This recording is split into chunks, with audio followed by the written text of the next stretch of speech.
নমস্কার বন্ধুরা, আমি আবার এসে গেছি রাধুর রান্নাঘরে নতুন রেসিপি নিয়ে।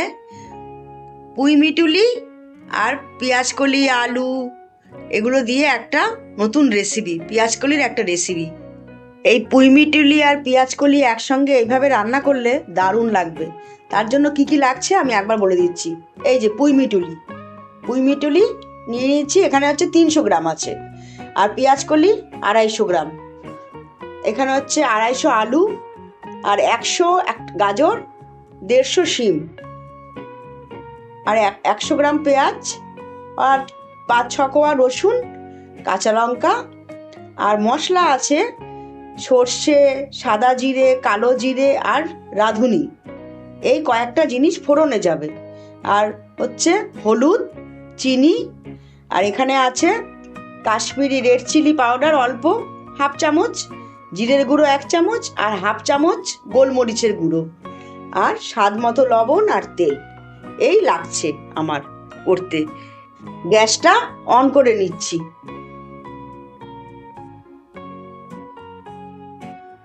এবারে কড়াইটা বসিয়ে দেব। কড়াইটা গরম হলে কড়াইতে তেল দেব। যে কোনো তেল দিয়ে, সাদা সর্ষের তেল যেটা দিয়ে হোক করতে পারেন, কোনো অসুবিধা নেই। আপনাদের স্বাদ মতন, ইচ্ছে মতন করতে পারেন। এই যে কড়াইটা গরম হয়ে গেছে, আমি তেল দিয়ে দিচ্ছি। তেলটা একটু বেশি দিলে খেতে ভালো হবে, খুব বেশি না, অল্প।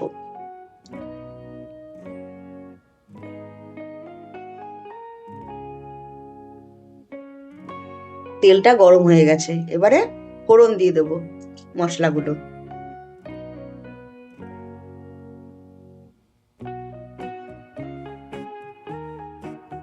সঙ্গে রসুনও দিয়ে দেবো আর কাঁচা লঙ্কা পেঁয়াজটাও দিয়ে দেবো। কেন মশলাগুলো বেশি পুড়ে গেলে স্বাদটা কমে যাবে। এই একসঙ্গে এগুলো ভাজা হলে খেতে ভালো লাগবে।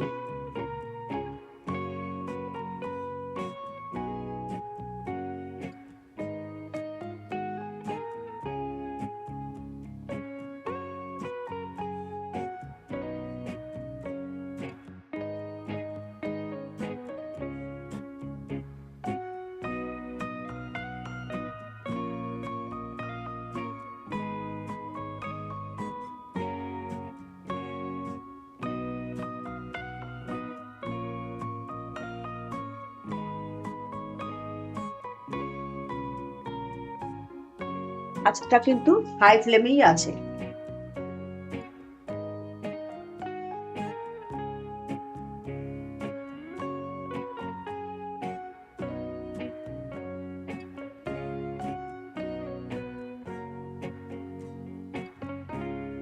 প্রথমে আমি পুঁই মিটুলিটা দিয়ে দিচ্ছি।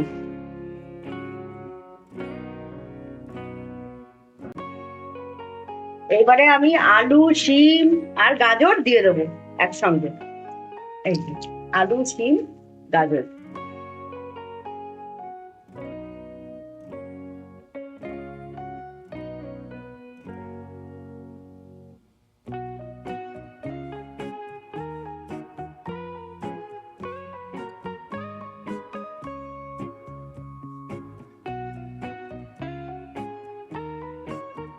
এবার একটু নাড়াচাড়া করে নিই।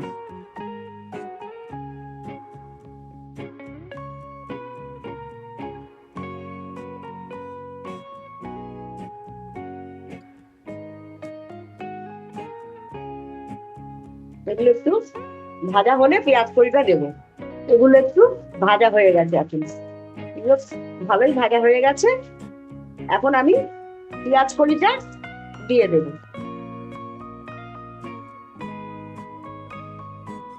পেঁয়াজ কলিটা দিয়ে ভালো করে নাড়াচাড়া করে নিব।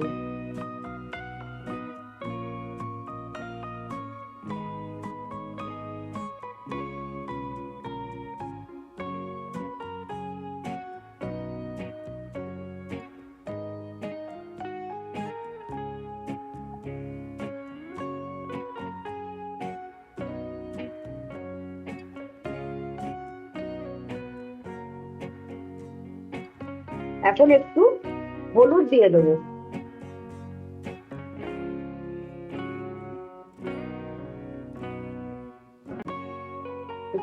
নাড়াচাড়া করে দেবো। খানিকক্ষণ পরে নরম হয়ে যাবে, তারপর লবণটা লাস্টে দেবে, কিন্তু আঁচটা একটু একদম লো মিডিয়াম, হালকা করে, মানে খুব একদম না, লো না, কিন্তু মিডিয়াম করবো। এবার ঢাকা দিয়ে দিলাম। ঢাকা দিয়ে দিলে আস্তে আস্তে নিজের জল বেরিয়ে ওটা সেদ্ধ হয়ে যাবে আর ভাজা ভাজা হয়ে যাবে, আলাদা জল দিতে হবে না, এতে খেতে বেশি ভালো লাগবে। এখন ঢাকাটা তুলে একটু দেখবো।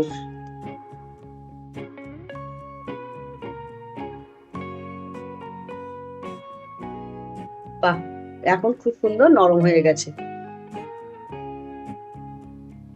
এখন লবণটা দিয়ে দেবো।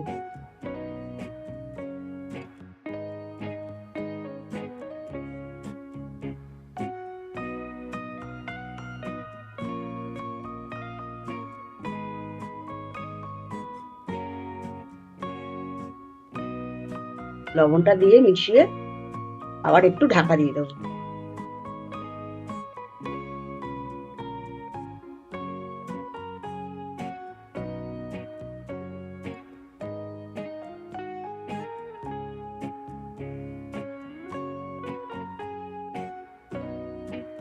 আবার ঢাকা দিয়ে দিলাম। এখন ঢাকাটা তুলে দেখবো এরকম হয়েছে।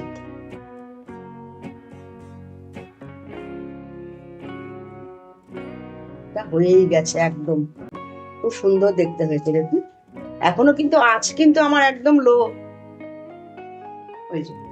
মিডিয়াম টু লো আছে। এখন চিনিটা দিয়ে দিচ্ছি। আপনাদের ইচ্ছে মতো চিনিটা কতটা মিষ্টি খাবেন সেই বুঝে। আমার একটু হালকা, বেশি না, 1 চামচ দিলাম, 1 চামচ মতো চিনি দিলাম। পেঁয়াজ কলি আছে তো, বেশি মিষ্টি দিলে ভালো লাগবে না।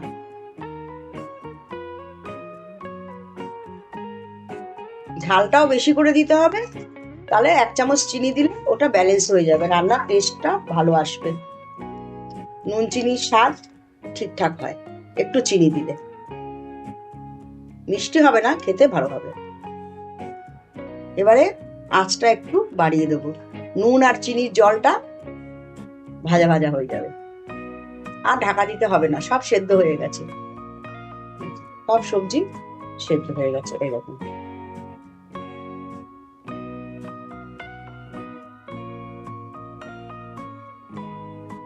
তেল তেল বেরিয়ে গেছে, এটা খুব সুন্দর হবে।